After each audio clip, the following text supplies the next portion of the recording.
Online class में एक बार फिर से आप सभी का हार्दिक स्वागत और अभिनंदन है।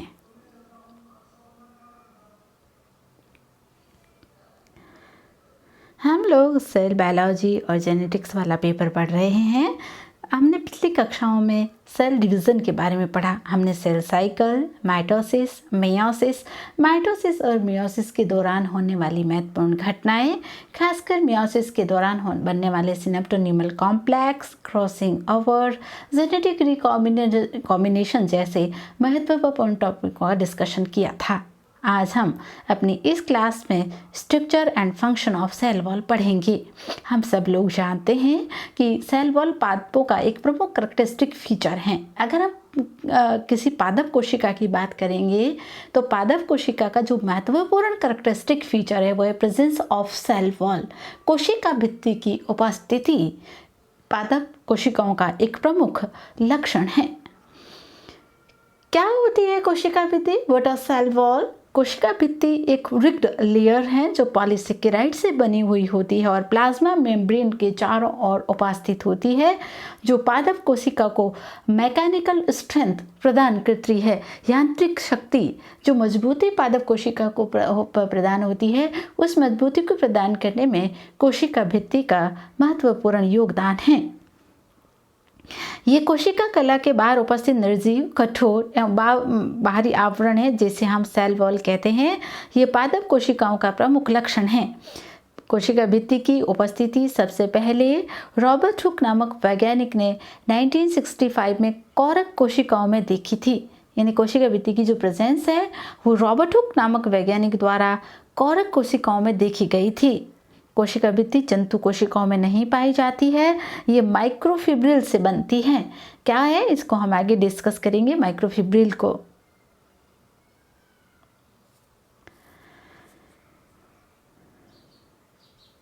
प्राइमरी सेल वॉल जो है वो ग्लूकोज पॉलीमर जो होते हैं उससे मिलकर सेलुलोज बनती है। ग्लूकोज पॉलीमर से उन सेलुलोज यूनिट की असेंबल होने से माइक्रोफिब्रिल्स बनते हैं। ये नैनोमीटर साइज में होते हैं। माइक्रोफिब्रिल्स वेरी फाइन फिब्रिल है और थर्ड लाइक स्ट्रक्चर होते हैं जो ग्लाइकोप्रोटीन और सेलुलोज के मुख्य रूप से बने हुए होते हैं। यहाँ पर हम देख रहे हैं माइक्रोफिब्रिल्स को। प्लांट सेल, या हमने कोई भी प्लांट कोशिका लिया, जैसे हमने लीफ लिया, लीफ में ये सेल वॉल जो पूरा सेल है, सेल में सेल वॉल मौजूद होती है। सेल वॉल जो है वो सेलुलोज फाइबर से मिलकर बनी होती है। सेलुलोज किसका कंपोजिशन है? सब unit of glucose, beta glucose इकाइयों से सेलुलोज बनता है। सेलुलोज जब आगे असेंबल्ड होता है, ग्लूकोज जब असेंबलिंग होती है, सेलुलोज है, बीटा ग्लूकोज से सेलुलोज बनेगा और ग्लूकोज की यूनिट्स जब असेंबली करती है तो माइक्रोफिब्रिल्स बनती है और माइक्रोफिब्रिल्स से क्या बन जाती है? सेल वॉल या कोशिका भित्ति का निर्माण होता है। इस माइक्रोफिब्रिल से क्या बनेगी? कोशिका भित्ति बनती है।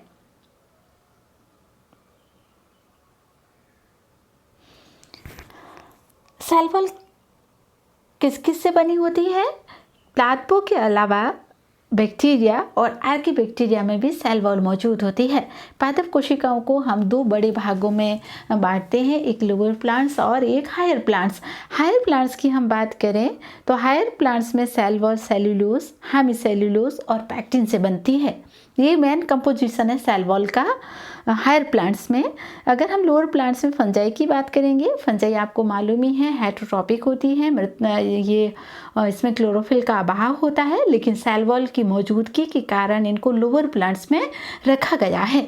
इन प्लांट्स में फंजाई में जो सेल वॉल है वो काइटिन की ग्लाइकेन या ग्लाइकोप्रोटीन से मिलकर बनी होती है। मुख्य जो सेल वॉल में कंपोजिशन होता है वो काइटिन का होता है। हम एल्गा की बात करें, एल्गी की जब हम बात करेंगे तो एल्गी में सेल वॉल सेलुलोज, ग्लैक्टोज या मैनोज की बनी हुई होती है। बैक्टीरिया की जब बात की जाए थी पेप्टिडोग्लाइकेन या फिर म्यूकोपेप्टाइड या ग्लाइकोपेप्टाइड या म्यूरेमिन की ये सेल बनी हुई होती है। आर्किबैक्टीरिया में स्यूडोपॉलीपेप्टिडोग्लाइकेन की सेल वॉल बनी होती है। इन सभी में सेल वॉल मौजूद होती है। हायर प्लांट्स में, लोअर प्लांट्स, फंजाई, एल्गी, इनमें चाहे लोअर प्लान ब्रायोफाइट्स भी हैं, ट्राइडोफाइट्स वगैरह, उनमें भी मौजूद होती है। जिम्नोस्पर्म, एंजियोस्पर्म, जितनी भी प्लांट कम्युनिटीज़ हैं सब में सेल वॉल मौजूद होगी। इसके अलावा बैक्टीरिया और आर्की बैक्टीरिया में भी सेल वॉल पाई जाती है।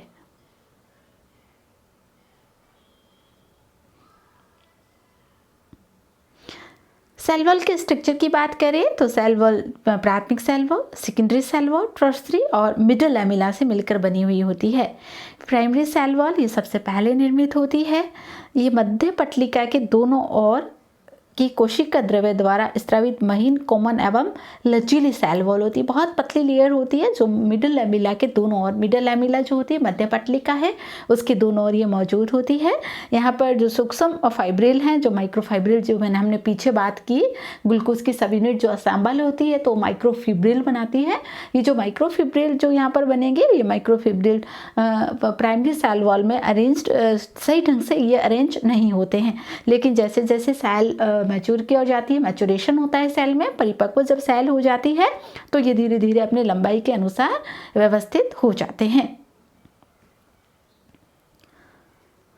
सेकेंडरी सेल वॉल, प्राथमिक जो सेल वॉल होती है, जो प्राइमरी सेल वॉल है, इस प्राइमरी सेल वॉल पर प्राइमरी जो सेल वॉल होती है, इस प्राइमरी सेल वॉल पर अलग अलग पदार्थों का जमाव हो जाने के कारण, डिपोजिशन हो जाने के कारण जो सेल वॉल बनती है वो सेकेंडरी सेल वॉल कहलाती है। यहाँ पर सूक्ष्म जो फाइब्रिल या जो माइक्रोफाइब्रिल होते हैं वो पैरेलल रूप से व्यवस्थित रहते हैं। ये बहुत अधिक पदार्थों के जमाव हो जाने के कारण ये मोटी भित्ति होती है और 3 परतों में इसकी जो 3 लेयर्स हैं S1, S2 और S3 के रूप में दिखाई देती है। सेकेंडरी सेल वॉल ही है जो पौधों को, इसकी वजह से पौधे स्ट्रेंथ होती है, इनकी वजह से पौधों में मैकेनिकल सपोर्ट होता है। जो पौधों को जो मैकेनिकल सपोर्ट मिलता है, जो यांत्रिक बल जो प्रदान होता है वो सेकेंडरी सेल वॉल के कारण होता है। इसी कारण पौधा कितना भी इसका मैकेनिकल स्ट्रेंथ का मतलब आप ऐसे समझिए कि कोई भी पौधा है, बहुत तेज़ हवा है या बहुत तेज़ तूफान आया है, लेकिन पौधे पूरा ज़मीन की ओर झुक जाते हैं लेकिन टूटते नहीं हैं, वो है ना, उनका झुकाव हो जाता है बहुत तेज़ आंधी में या तूफान में या बहुत तेज़ बारिश में, वो पौधे आसानी से उनकी ब्रांचेज हैं वो टूटती नहीं है। तो टूटती नहीं है उसका यही कारण है कि सेल वॉल जो होती है वो मैकेनिकल स्ट्रेंथ देती है। इसमें लिग्निन, पैक्टिन, सुबेरिन, अलग अलग पदार्थों के जमाव के कारण उसमें ये स्ट्रेंथ आती है। इसको ही हम यांत्रिक बल कहते हैं। टर्शरी सेल वॉल बहुत कम पौधों में पाई जाती है। बहुत इंपॉर्टेंट चीज़ है, ध्यान में रखिएगा, कई कॉम्पिटिटिव एग्जामों में इसको लेकर क्वेश्चन पूछा जाता है। ये जाइलिन की बनी होती है। हर एक कोशिका में टर्शरी सेल वॉल नहीं पाई जाएगी, ये केवल जिम्नोस्पर्म पादपों की, कॉनिफर की ट्रैकिड्स में मिलती है। यानी कि कॉनिफर जो प्लांट्स होते हैं साइकोस्पाइनस, उनकी ट्रैकिड्स में ये सेल वॉल मौजूद रहती है। ये कैसे बनती है? ये सेकेंडरी सेल वॉल पर पदार्थों का और अधिक स्थूलन या निक्षेपण या जमाव हो जाने के कारण इस सेल वॉल का निर्माण होता है।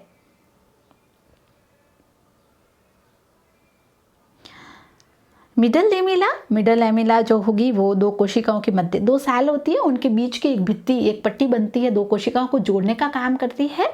इसको हम मिडल लैमेला कहते हैं या मध्य पटलिका कहते हैं। ये कैल्शियम पैक्टेट, बहुत इंपॉर्टेंट चीज़ है, कोई कॉम्पिटिटिव एग्जामों को इसको लेकर प्रश्न पूछते हैं कि मध्य पट्टिका किससे बनी होती है, तो कैल्शियम पैक्टेट से। इसका जो कंपोजिशन है वो क्या है? कैल्शियम पैक्टेट से ये बनी होती है। ये अक्रिस्टलीय है, केवल पैक्टिनेज एंजाइम से घुलनशील होती है। अगर मिडल लैमेला नष्ट हो जाती है तो दोनों सेल एक दूसरे से अलग हो जाएगी, क्योंकि ये 2 सेल को जोड़ रही है। ये बीच में से नष्ट होगी तो ये दोनों सेल एक दूसरे से क्या हो जाएगी? सेपरेट हो जाती है, अलग हो जाती है। मिडल लैमेला के माध्यम से ही, जब मिडल लैमिना ही है, ये 2 कोशिकाओं का आपस में जोड़ती है। मिडल लैमेला बीच बीच में पोरस यानी छिद्रित होती है, और ये छिद्रित है जो एक कोशिका से दूसरी कोशिका को जोड़ते हैं, जहाँ से डिफ्यूजन द्वारा पदार्थों का आदान प्रदान होता है, विषण द्वारा पदार्थों का आदान प्रदान होता है। तो ये एक पतले पतले फाइबर्स से जुड़े हुए रहते हैं, जिन्हें हम प्लाज्मोडेस्माटा कहते हैं। ये जो मिडल लेमिना है, आप यहाँ सेल वॉल के हम तीनों का स्ट्रक्चर देख रहे हैं। दो सेल के बीच का, दो सेल जो होती है ए और बी, हमने सेल यहाँ पर दिखाई है। इन दो सेलों के बीच की जो लेयर जो ये है, ये मिडल लेमिना कहलाती है। यहाँ पर ये प्राइमरी और यहाँ पर सेकेंडरी। प्राइमरी पर जब डिपोजिशन हो जाता है पदार्थों का, तो सेकेंडरी लेयर बन जाती है। और अंदर की तरफ ये प्लाज्मा मेम्ब्रेन होती है। प्लाज्मा मेम्ब्रेन के बाहर जो है वो क्या पाई जाती है, सेल वॉल पाई जाती है। ये मिडल लेमिना है। यहाँ पर मिडल लेमिना दो सेल को आपस में जोड़ने का काम करती है। मुख्य रूप से ये सेलुलोज से मिलकर कैल्शियम पैक्टेट से मिलकर बनी हुई होती है। मिडल लेमिना में अभी हम लोगों ने बात की, ये पोरस होती है, छिद्रित होती है। और ये छिद्रित जो है आपस में जो दो सेल को जोड़ने का काम करते हैं, वो एक फाइबर लाइक स्ट्रक्चर होता है जिसे हम प्लाज्मोडेस्माटा कहते हैं। इस प्लाज्मोडेस्माटा के माध्यम से ही पदार्थों का ट्रांसपोर्ट होता है, चाहे वो प्रोटीन है, चाहे वो आयन है या वाटर है, उनका ट्रांसपोर्ट प्लाज्मोडेस्माटा के माध्यम से होता है। एग्जाम में ये भी प्रश्न पूछा जाता है, प्लाज्मोडेस्माटा क्या है। Plasmodesmata connection between the two cell in which transport of material, transport of water, proteins and ion का ट्रांसपोर्ट होता है, उसे हम प्लाज्मोडेस्माटा कहते हैं। कहाँ है ये प्लाज्मोडेस्माटा? मिडल लेमिना में। मध्य पटलिका जो है वो छिद्रित है, वहाँ पर ये प्लाज्मोडेस्माटा बनते हैं। ओरिजिन कैसे होता है? आप लोगों को अच्छे से सेल डिवीज़न, अगर आपने पढ़ा है, सेल डिवीज़न के वीडियोस आपने देखे हैं, तो आपको अच्छी तरह से याद होगा। हमने वहाँ पर माइटोसिस और मियोसिस के एंड में हमने साइटोकाइनेसिस की बात की थी कि कैसे एक सेल से दो सेल बनती है। तो सेल प्लेट मेथड हमने वहाँ डिस्कस किया था कि कोशिका विभाजन के दौरान सेल प्लेट बन जाती है ये, और इस सेल प्लेट के माध्यम से एक पेरेंट सेल से दो डॉटर सेल बन जाती है। सेल प्लेट जब बनती है वो फ्रेगमोप्लास्ट द्वारा निर्मित होती है। फ्रेगमोप्लास्ट किससे बनते हैं? एंडोप्लाज्मिक रेटिकुलम और गोल्जी बॉडी की वेसिकल से इनका निर्माण होता है, और ये पूरे बन जाते हैं तो दो सेल बन जाती है। एक पैतृक सेल है जिससे दो डॉटर सेल बनती है सेल प्लेट मेथड से। और सेल प्लेट किससे बनती है? फ्रेगमोप्लास्ट से। फ्रेगमोप्लास्ट क्या है? ईआर और गोल्जी बॉडी की वेसिकल्स जो हैं वो अरेंज होकर फ्रेगमोप्लास्ट का निर्माण करती है। Ultra structure of cell wall. Cell wall एक त्रिस्तरीय परत है, प्राइमरी, सेकेंडरी और मिडल लेमिना। हम इसलिए त्रिपर्तीय कह रहे हैं क्योंकि जो टर्सरी होती है वो बहुत कम जिम्नोस्पर्म में, खासकर कॉनिफोर्स में, अन्यथा टर्सरी सेल वॉल नहीं पाई जाती है। तो ये मोस्टली जो हायर प्लांट्स हैं उनमें 3 लेयर से बनी होती है, primary cell wall, secondary cell wall और मिडल लेमिना से मिलकर बनी होती है। इसमें ग्लूकोज के एक अणु एक लंबी श्रृंखला में जुड़ते हैं। लगभग 100 श्रृंखलाएं जुड़कर एक मिसेल बनाते हैं। 20 मिसेल मिलकर एक माइक्रोफिब्रिल बनाते हैं, और 250 माइक्रोफिब्रिल मिलकर एक अणु में व्यवस्थित होकर फिब्रिल का निर्माण करते हैं, जिससे कोशिका भित्ति बनती है। इस तरह से देखिए कि वो हमने जो शुरू में सेल वॉल कंपोजिशन की बात की थी ना, किस तरह से सेल वॉल बनी थी, वो ऐसे ही बनेगी। मॉलिक्यूल्स ऑफ बीटा ग्लूकोज की 100 श्रृंखलाएं मिलेगी जिससे मिसेल बनेगा। 20 मिसेल जब बनेंगे तो क्या बनेंगे? माइक्रोफिब्रिल बनेंगे। 250 माइक्रोफिब्रिल बनेंगे, मिलकर क्या बनाएंगे? फिब्रिल बनाएंगे, और फिब्रिल से सेल वॉल बनेगी। इस तरह से अगले डायग्राम में देखिए हम लोग ऐसे बीटा ग्लूकोज के मॉलिक्यूल्स हैं ये। बीटा ग्लूकोज की बहुत सारी श्रृंखलाएं, लगभग 100 की समथिंग श्रृंखलाएं मिली हैं, और वो श्रृंखलाएं मिलकर क्या बना रही है? मिसेल बना रही है। यहाँ पर मिसेल बना है, और मिसेल जब आपस में संगठित होते हैं तो क्या बनते हैं? माइक्रोफिब्रिल बनता है, और माइक्रोफिब्रिल जब संगठित होंगे आपस में तो क्या बनेगा? यहाँ पर सेल वॉल का निर्माण होगा। सेलुलोज की सेल वॉल बनेगी इस तरह से पादप कोशिकाओं में, और ये हर एक पादप कोशिका में मौजूद रहेगी। तो ये इसका पूरा कंपोजिशन है, कैसे बनती है सेल वॉल, ग्लूकोज की यूनिट किस तरह से असेंबल होती है और कैसे इसका निर्माण होता है। तो कैसे असेंबल हुई है? Beta glucose monomer. ये बीटा ग्लूकोज मोनोमर से क्या बना है? मिसेल बना। मिसेल से क्या बनेगा? माइक्रोफिब्रिल बनेगा। माइक्रोफिब्रिल से क्या बना? फिब्रिल, और फिब्रिल से क्या बन जाती है? सेल वॉल का निर्माण हो जाता है।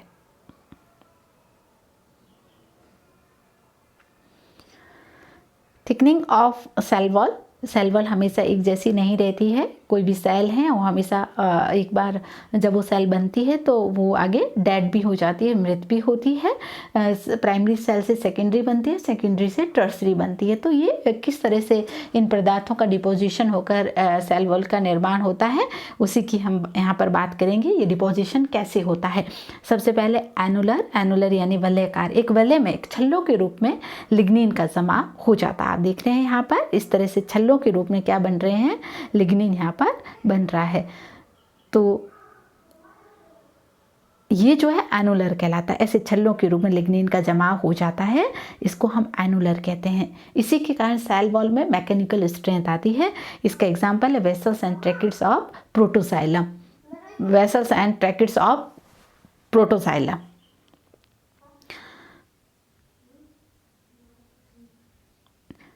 सेकेंड स्पाइरल का मतलब सर्पिलाकार।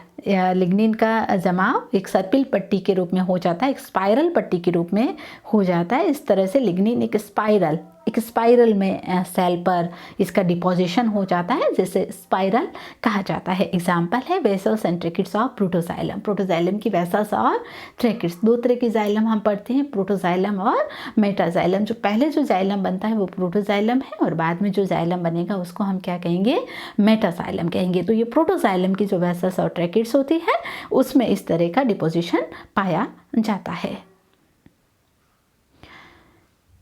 स्क्लेरिफॉर्म जो होगा सीढ़ीनुमा, जिसको हम कहेंगे एक पट्टियों के इस तरह से, जिस तरह से सीढ़ियाँ होती है उसी तरह से पदार्थों का जमा 1 बाय 1 एक स्टेप में हो जाता है।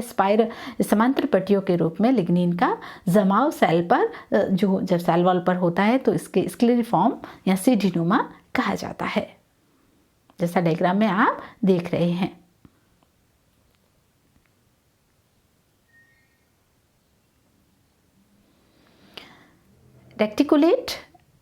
रेक्टिकुलेट में जो लिग्निन का जमाव है वो आड़ी तिरछी पट्टियों के रूप में होकर एक जाल जैसी संरचना, पूरा जाली का लाइक एक जाल जैसा स्ट्रक्चर यहाँ पर आपको बना हुआ दिखाई देगा इस तरह से।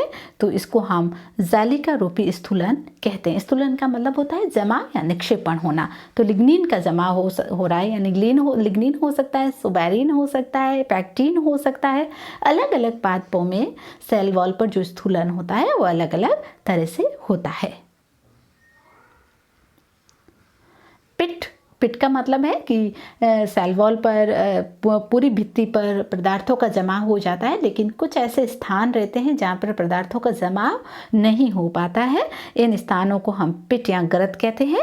सिंपल पिट आप लोग देख रहे हैं, सिंपल पिट है। यहाँ पर प्राइमरी सेल वॉल और मिडल लेमिना पर पदार्थों का जमाव नहीं हुआ है, इसे हम सिंपल पिट कहते हैं। बॉर्डर पिट का मतलब है प्राइमरी सेकेंडरी मिडल लेमिना के साथ सेकेंडरी वॉल पर भी पदार्थों का निक्षेपण नहीं होगा। इसको हम बॉर्डर सेल के किनारों पर बॉर्डर में जो पिट बनेंगे उनको हम बॉर्डर पिट कहेंगे, जैसे अगले डायग्राम में हम लोग देख रहे हैं।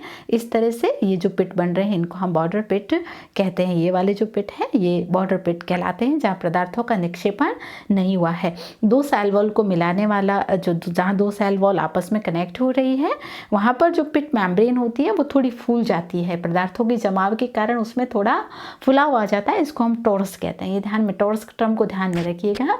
दो सेल वॉल जब आपस में मिलती है तो उस फूले हुए स्थान को गुब्बारे नुमा जो स्थान बन जाता है उसको क्या कहा जाता है, टॉरस कहा जाता है। तो ये बॉर्डर पिट है। जब बॉर्डर पिट जो बनते हैं ना सेल वॉल में, जो वो पिट पदार्थों के आवागमन के लिए होते हैं। डिफ्यूज़न द्वारा उनमें पदार्थों का क्या होगा, आवागमन होता है। डिफ्यूज़न विसरण विधि द्वारा उसमें पदार्थों का आवागमन होगा। साधारण जो पिट होते हैं वो मुख्यतः पेरेनकाइमेटस जो मृदुतक कोशिकाएं होती है उनमें सिंपल पिट बनते हैं, लेकिन जो स्क्लेरेनकाइमेटस या कोलेनकाइमेटस जो कोशिकाएं होती है स्थूल कोणोत्तक जो होते हैं उनमें बॉर्डर पिट का निर्माण होता है।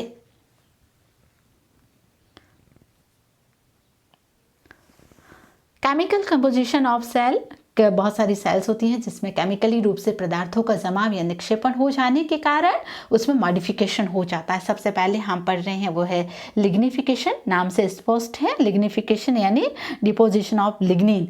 सेल वॉल पर लिग्निन का अधिक जमाव, जो प्राइमरी सेल वॉल होती है उस प्राइमरी सेल वॉल पर बहुत अधिक लिग्निन का जमाव हो जाने के कारण ये सेल जो है क्या हो जाती है, दृढ़, कठोर और मजबूत होती है। जाहिर सी बात है सेल्यूलोज जो होता है वो पानी का वाटर के लिए पारगम्य होता है, लेकिन लिग्निन, सुबेरिन, पैक्टिन जो होते हैं वो पानी के लिए अपारगम्य होते हैं। तो पदार्थों का बहुत अधिक लिग्निन का जमाव हो जाने के कारण ये सेल जल के लिए अपारगम्य हो जाती है और धीरे धीरे ये सेल मृत हो जाती है और ये पौधों को यांत्रिक मजबूती प्रदान करती है। खासकर हम बात कर रहे हैं वाहिका और वाहिनिकाएं, जो वेसल्स और ट्रैकिड्स होती है वो लिग्निफिकेशन का एग्जाम्पल हैं। वेसल्स और ट्रैकिड्स लिग्निफिकेशन का एग्जाम्पल है। अगला है सुबेरी भवन। सुबेरी भवन का मतलब ये होता है कि यहाँ सुबेरिन का जमाव हो जाएगा कोशिकाओं पर। सुबेरिन क्या है, वसा का मिश्रण है। जो फैट्स होते हैं उनका कॉम्प्लेक्स कंपोजिशन है सुबेरिन। इसका निक्षेपण कोशिका भित्ति पर होने की क्रिया को सुबेरी भवन कहते हैं। खासकर सुबेरिन का जमाव मिडिल लैमिना पर होता है। मिडिल लैमिना पर जब हो जाएगा तो जो प्लाज्मोडेस्माटा है वो काम नहीं करेंगे और सेल धीरे धीरे जल के लिए अपारगम्य हो जाएगी और अंत में उसकी मृत्यु हो जाती है। एग्जाम्पल कॉर्क कोशिकाएं, जो कॉर्क सेल्स बनती है वो सुबेरिन भवन का उसका एग्जाम्पल है। अगला है डिपोजिशन क्यूटिमाइजेशन। क्यूटिमाइजेशन का मतलब ये होगा क्यूटिनी भवन या क्यूटिकल का जमाव। जैसे इसका बहुत सिंपल सा एग्जांपल आपने देखा होगा कि जो पत्तियां होती है उन पत्तियों की बाहरी सतह पर या स्टेम, जो जीरोफिटिक प्लांट्स, हम जब जीरोफिटिक प्लांट्स की बात करें, यहाँ उन क्षेत्रों के पौधों की बात करें जहाँ बारिश का बहुत कम होती है, उन क्षेत्रों में पत्तियों, तनों, जड़ों पर एक आउटर लेयर पाई जाती है जिसको हम क्यूटिकल लेयर कहते हैं। ये क्यूटिकल लेयर जल के लिए अपारगम्य होती है, जल की हानि को बहुत कम करती है। खासकर पत्तियों में वाष्पोत्सर्जन की क्रियाओं को रोककर जल की हानि को कम करती है। तो क्यूटिन का जो जमाव है वो क्यूटिनी भवन कहलाता है। Deposition of cellulose. वैसे तो सेल वॉल किसकी बनी होती है, सेल वॉल बनी ही सेल्यूलोज की होती है, लेकिन कई बार सेल्यूलोज का और अधिक जमाव हो जाता है जिसे डिपोजिशन ऑफ सेल्यूलोज कहा जाता है। आप लोग इसका बहुत अच्छा एग्जाम्पल ध्यान में रखिएगा, कॉटन फाइबर। कॉटन के जो रेशे होते हैं उसमें 95% सेल्यूलोज होता है। तो वो कॉटन जो है वो सेल्यूलोज, डिपोजिशन ऑफ सेल्यूलोज होगा। म्यूसिलेज फॉर्मेशन, खासकर वो पौधे जो चिपचिपापन आप लोग कई पौधों में देखते हैं, वो तरल पदार्थ जो होता है वो म्यूसिलेज होता है। ये सेल्यूलोज के विघटन के कारण इस लिसलिसे पदार्थ का जमाव होता है। एग्जाम्पल मैं बता देती हूँ, जैसे एलोवेरा, गवार पत्ते को आपने देखा होगा, आप जब उसको हटाते हैं उसकी लेयर को तो आपको बहुत ही ज़्यादा एक लिसलिसा पदार्थ वहाँ पर दिखाई दे, तो वो म्यूसिलेज है। भिंडी को भिंडी पे आप लोग देख लीजिए या गुड़हल की पत्तियों में देख लीजिए, यहाँ पर आप इस सब गोल में उसको देख लीजिए तो उसकी विधियों में काफ़ी अधिक मात्रा में म्यूसिलेज बनता है। मिनरलाइजेशन यानी खनिजी भवन, इसमें कई प्रकार के खनिजों का जमाव हो जाता है, जैसे silica, calcium carbonate, calcium oxalate जैसे खनिजों का जमा हो जाता है। जो ग्रासेस होती है उनकी ग्रासेस की लीफ में सिलिका का जो जमाव हो जाना उसको क्या कहा जाता है, उसको मिनरलाइजेशन कहा जाता है। ठीक है, तो लिग्निफिकेशन यानी किसका जमा हो रहा है, लिग्निन का। सुबेरिजेशन मतलब सुबेरिन का। क्यूटिमाइजेशन मतलब क्यूटीन का। सेलुलोज का डिपोजिशन होना, नहीं सेलुलोज तो होता ही है लेकिन कई बार बहुत अधिक मात्रा में सेलुलोज का डिपोजिशन हो जाता है, जैसे कॉटन फाइबर। बहुत कॉम्पिटिटिव एग्जामों में प्रश्न पूछते हैं सबसे अधिक मात्रा में सेलुलोज किस में होता है, तो कॉटन फाइबर्स में। जो कॉटन फाइबर्स होते हैं, कॉटन के जो रेशे होते हैं उनमें ये कपास के जो रेशे हैं उनमें सेलुलोज, वो सेलुलोज के ही बने होते हैं। म्यूसिलेज का मतलब है म्यूसिलेज का जमा हो जाना। मिनरलाइजेशन यानी अलग अलग मिनरल्स का सेल वॉल में जमा हो जाना, खासकर जैसे ग्रास की पत्तियों में सिलिका। कई बार जो यंग सेल होती है वो बहुत पास पास स्थित होती है, लेकिन जैसे जैसे सेल का आकार बढ़ता जाता है उन सेल के बीच में गैप आ जाते हैं, गुहा बन जाती है। ये गुहाएं कई प्रकार की होती है। सबसे पहले साइजियोगैमस कैविटी। सीजोजिनस कैविटी मतलब होता है कि जब कोशिकाएं होती हैं, जब ये कोशिकाएं बहुत पास पास स्थित होती हैं, इस तरह से कोई अंतरकोशिकीय स्थल नहीं है, लेकिन जब ये कोशिकाएं एक दूसरे से अलग होने लग जाती है तो इन कोशिकाओं के बीच में क्या बन जाता है, बड़े बड़े गैप बन जाते हैं। इस गैप को सीजियोगैमस कैविटी कहा जाता है। उदाहरण है resin canal of plants, resin canal of Pinus, resin canal of Pinus इसका एग्जाम्पल है। सीजियोलाइसिजिनस कैविटी। सीजियोलाइसिजिनस कैविटी का मतलब है कि जो अंतरकोशिकीय स्थल होते हैं, इन अंतरकोशिकीय स्थलों के नष्ट होने से जो कोशिकाएं अंतरकोशिकीय स्थानों और कोशिकाओं के नष्ट होने से गैप बहुत अधिक हो जाता है, जिसे सीजियोलाइसिजिनस कैविटीज कहा जाता है। एग्जाम्पल है मक्का के तने के प्रोटोजाइलम में उपस्थित गुहिका, इसका एग्जाम्पल है। ये लाइसोजिनस वर्सेस सीजियोजिनस कैविटी है। लाइसोजिनस का मतलब है कोशिकाएं जो होती है वो नष्ट हो जाती है, उसको हम लाइसोजिनस कहेंगे। कोशिकाएं नष्ट हो गई है ना, वो लाइसोजिनस होगा। लेकिन कई बार क्या होता है कि कोशिकाएं पास पास स्थित होती है, लेकिन वे कोशिकाएं जब आकार में बढ़ती है तो एक दूसरे से दूर हो जाती है, तो उस कारण जो कैविटी बनेगी उसको हम सीजियोजिनस कैविटी कहेंगे। और कोशिकाओं के नष्ट होने से जो कैविटी बनेगी वो लाइसिजिनस कैविटी उसको हम कहेंगे। ये गुहिकाओं के नष्ट होने से बनती है। ऑयल ग्लैंड ऑफ सिट्रस इसका एग्जाम्पल है। Functions of cell wall. Cell wall के क्या क्या कार्य हैं? कोशिका भित्ति का प्रमुख कार्य है कोशिकाओं को सुदृढ़ बनाना, उनको यांत्रिक मजबूती प्रदान करना। कोशिका भित्ति पारगम्य झिल्ली का कार्य करती है, जल जैसे पदार्थों को आने देती है, मिनरल्स वगैरह उनको अंदर आने देती है, तो ये पारगम्य झिल्ली की तरह कार्य करती है। कोशिका भित्ति की प्रति शुष्क कोलाइडल होने के कारण ये इनहिबिशन आसानी से कर सकती है। इनहिबिशन का मतलब होता है जल को सोखना, उसको हम इनहिबिशन कहते हैं।